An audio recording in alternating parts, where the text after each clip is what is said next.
but some of the decisions or some of the no calls you guys are facing, how distracting is it?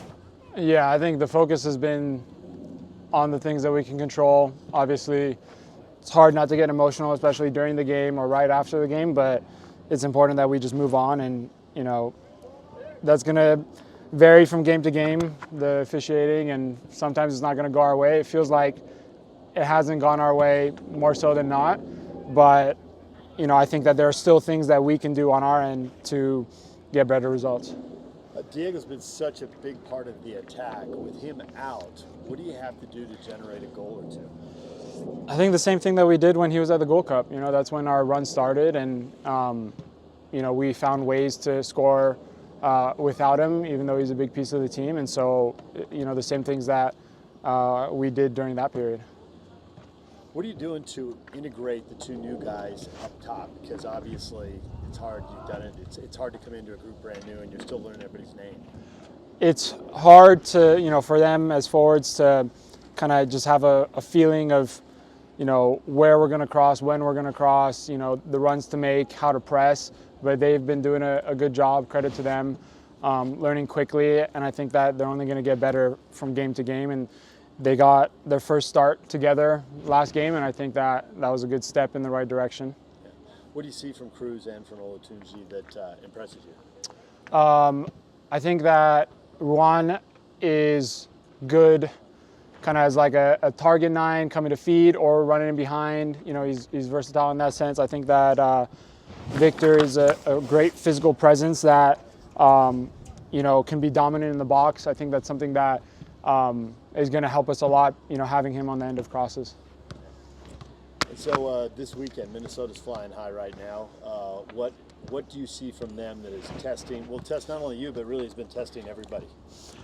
Obviously, they're dangerous in the counterattack, and they defend very compact, which I think it's hard to play against those teams because it's hard to break them down, and you also have to be very clean with the ball and good in the repress because of the threat that they have in behind.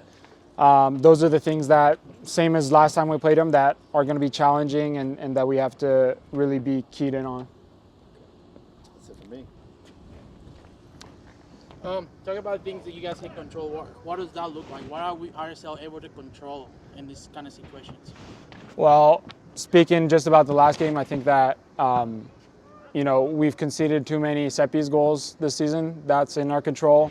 To do a little bit better there, and to score a goal, we got shut out, and I think that we had enough chances to make something happen, and so we just need to make a play in the final third. Being so, towards the last stretch of the season, what's the mentality right now to not just focus on numbers anymore, just to continue to get the points? I think it's hard not to look at what all the other teams are doing that are nearby us in the standings. From week to week, especially after we lose, it's first thing that comes into your mind is how did the other teams do? But right now, it's still in our hands. If we do what we need to do, then it doesn't matter how the other results go. And so we're taking it game by game and just focusing on getting our points.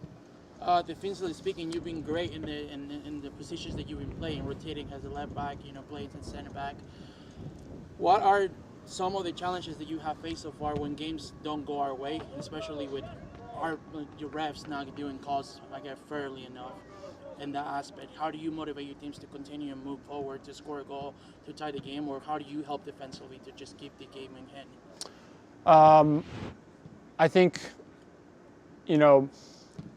obviously it depends on if I'm playing left back or left center back, but, I think that something that I mentioned a number of times is the repress and the organization when we're attacking. I think that one thing that we can make a small adjustment on going into the next game is making sure we're really utilizing everybody from the back forward and pushing everybody up, and then we can add another number into the box that way and be a little bit more dangerous on the second balls, winning back the ball.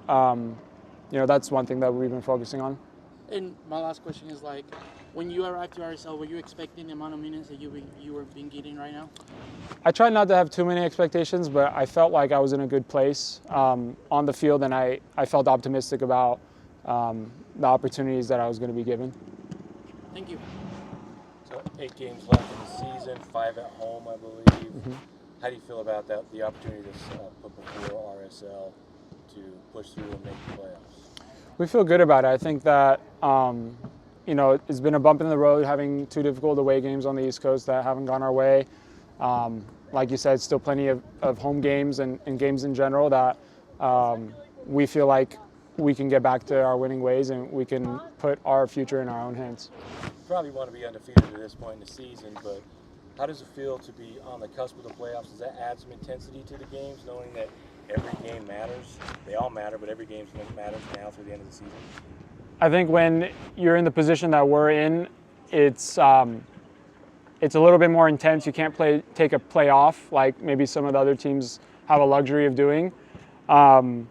You know, and so, you know, at this point, every play matters, and so especially mentally, just being dialed in is so important.